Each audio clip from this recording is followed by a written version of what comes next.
Hello and welcome to the final devlog for the hotel. Today I'm going to be pretty quick about things as there's not a whole lot to talk about except for a few mechanics that I was recommended to add through testing. The art style. Sticking with the same categories as before, to begin I made a new light. It's the same as the ceiling light in the entrance and exit, but the effect isn't as noticeable. I wanted to add white lights into the hotel areas to use a different colour than yellow. There is now a game over screen that appears when you die. No death animation, just instant game over screen with some music. It takes the player to the main menu afterwards. There is a video that plays when launching the game. It's just a simple splash screen video.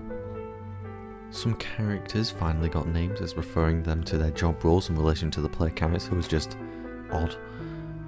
Finally, I made blood decals appear when the player is hurt. They change size depending on the damage. The UI. Firstly, the passcode UI. Now, I'll get into this a little later, but for now there's a keypad that will appear with functioning buttons, submit and cancel ones too. The item arrow now disappears when you're not holding anything. Achievements.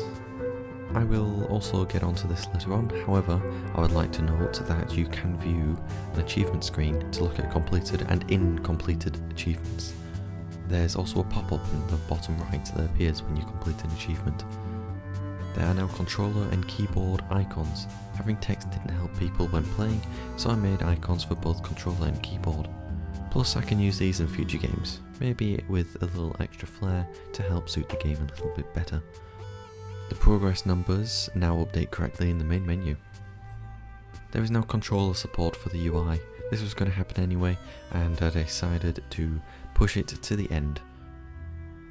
There is now a completed options screen. It contains settings for graphics, screen size, window mode, frame rate limiter, VSync toggle, an FPS counter toggle, 4 audio sliders for master audio, ambience, sound effects and music, and finally 3 data delete buttons for game data, achievement data, and both. The mechanics.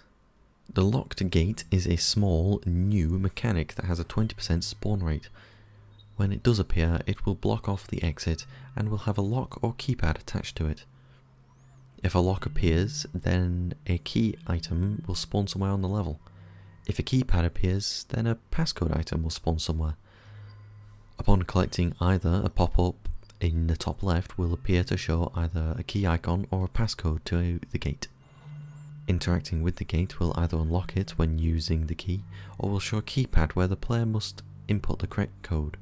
I decided to give the code to the player when they find the passcode item, as going back and forth in a procedurally generated world is a hassle, especially when creatures appear. Inputting the correct code or using the key will use it up and unlock the gate. You can only collect one key or passcode at a time. Dialogue will also appear for the first time when you encounter these types of gates. Achievements. Achievements are now in the game. They are used for story stuff and challenges. Story achievements are locked until you achieve them, and trying to view it in the achievement screen will just give you a hint instead of telling you what it is. The challenge achievements vary in difficulty and hopefully are fun to complete, as they offer replayability to the game in ways to complete them. For example, there's an achievement where you can't pick up any item except the key or passcode items till the end of the game. Achievements aren't saved with the normal game data, so clicking new game will not reset the achievement progress. Pressing the menu button after opening it will now just close it. It's just a small thing I missed when making the menus. Someone requested a toggle sprint option that can only be used for controllers. It's activated by pressing the left stick. There is now a joke ending. That's it. Save files are now present. I've pretty much talked about them earlier, but other things to add is that the game data saves the floor number, items, item count, documents, item battery amounts, etc. To save, the player must reach the checkpoint or the top floor and interact with the tape recorder, which has a bright red light. It is located on the far end of the room with the exit in the checkpoint floor. creature snapshots are taken from the player character's point of view and saved with the save files. These are used for the credits to show a first counter type of memorabilia. The application data path for Windows, Mac and Linux are all different.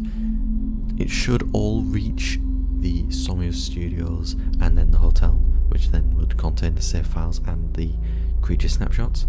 To access them in Windows, you go to App Data, Local Law, Somia Studios and the hotel. Deleting them, moving them or renaming them will cause problems. If you want them, make a duplicate and move that instead. Finally, creature difficulty.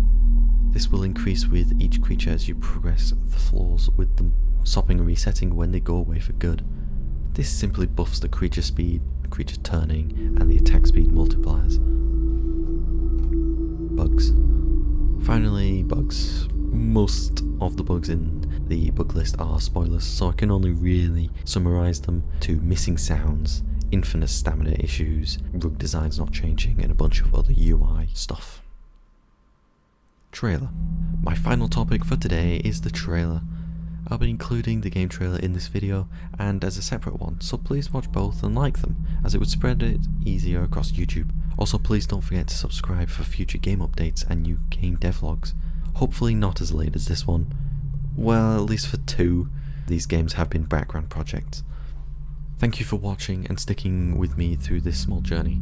The itch.io page will be linked below, with the game ready to buy and play. If you encounter any bugs I didn't see, please let me know through the comments either here, the trailer, or the game page. Thank you, and please enjoy.